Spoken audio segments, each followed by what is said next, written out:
Hey everyone, welcome back to Corporate Dakota, where we turn confusing corporate filings into something you can actually understand. Today we are diving into Ready Capital's latest financial report. Don't worry, we will try not to bore you with some math facts. Ready to find out if Ready Capital is really ready for anything. This report shows a company making big moves, gobbling up competitors and shifting its business. But buried in the numbers are some worrying signs. Are they growing too fast, or is this just a temporary bump in the road?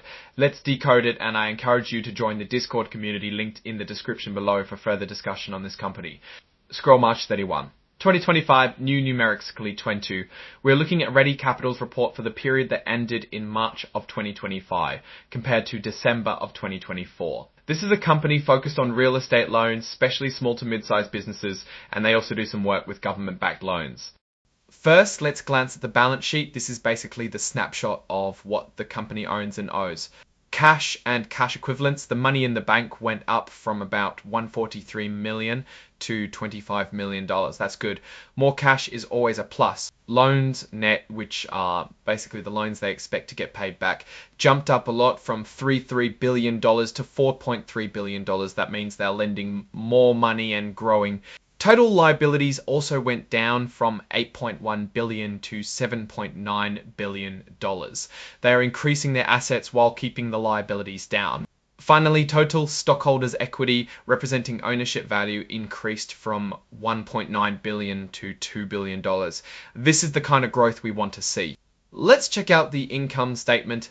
This is the summary of if they are making money or not. Interest income is way down, going from $32 million to $154 million.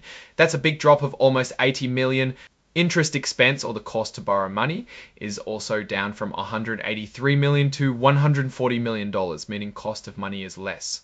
Net income, the final profit number, is a positive $81 million, way better than the loss of $74 million from last year.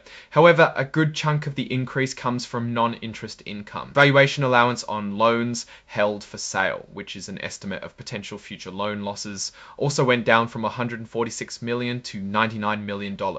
This means they are less worried about loans being defaulted. There is also a gain on a bargain purchase of $102 million, meaning they acquired a business for less than it was worth.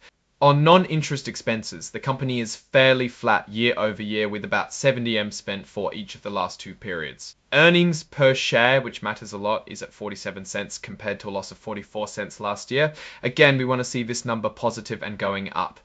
Finally, comprehensive income takes everything, including non-income statement items, into account. Here it is mostly positive. Comprehensive income went from negative $68 million to positive $76 million.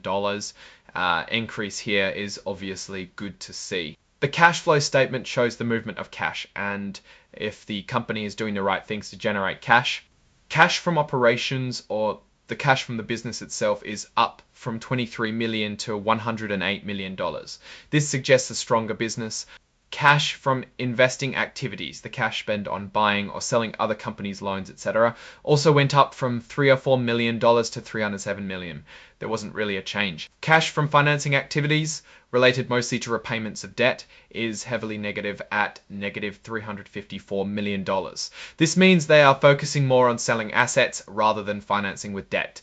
Now, let's look at some interesting points from the notes. These are more qualitative. First, they are expanding through acquisitions. They acquired United Development Funding IV in March, Funding Circle in July of 2024, and Madison One in June of 2024.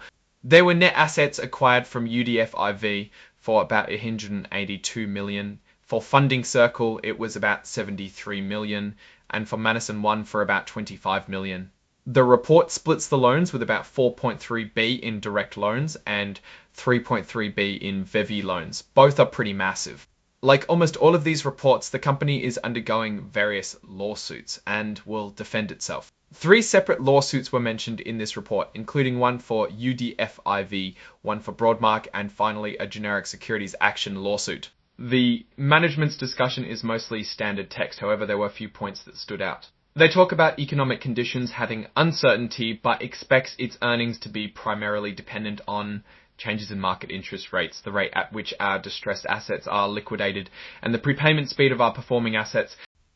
Finally, for internal controls, the report states that there have been no changes that have affected its internal reporting. Overall, Ready Capital has been making some large business moves, but its income statement is a bit worrying as most profits in the last quarter came from a bargain purchase, but not necessarily business income. But it seems Ready Capital's management are taking steps to position themselves well and grow shareholder value in the upcoming future. It seems like they're trying to diversify and expand their services, but this is a double-edged sword since it may affect performance long term, at least until the acquisitions are completed and the new teams are synergized. While short-term liquidity is very good, the liabilities may be a concern going forward, which is something to keep an eye on. Now, it's your turn. What do you think about this report and about Ready Capital's plan for the future? Do you think they're making the right moves? Put your thoughts in the comments below. Also, if you like this video and the simplification of technical terms, hit the like button and subscribe for more. If you want to join the discussion with other informed investors, join the Discord server, link in the description. Thank you for watching.